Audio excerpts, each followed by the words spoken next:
اللہ الرحمن الرحیم۔ السلام علیکم۔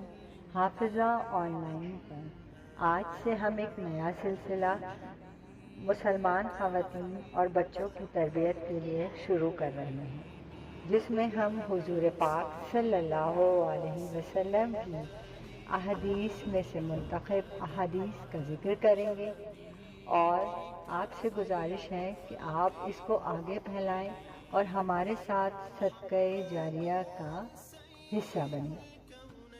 آج کی حدیث یہ ہے منافق کی 3 علامتیں۔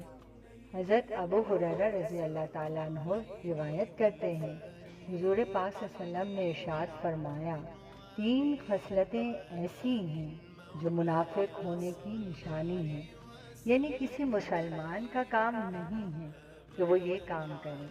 اگر کسی انسان میں یہ باتیں پائی جائیں تو سمجھ لیں کہ وہ منافق ہے۔ وہ 3 باتیں یہ ہیں کہ جب وہ بات کرے تو جھوٹ بولے، جب وہ وعدہ کرے تو اس کی خلاف ورزی کرے، اور جب اس کے پاس کوئی امانت رکھوائی جائے تو وہ خیانت کرے۔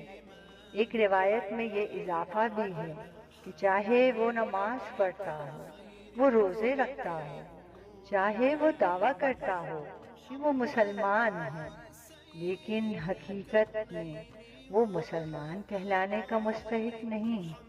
اس لیے مسلمان ہونے کی جو بنیادی صفات ہیں وہ ان کو چھوڑے ہوئے ہیں۔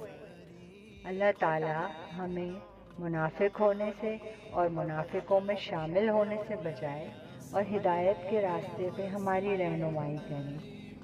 آمین ثم آمین۔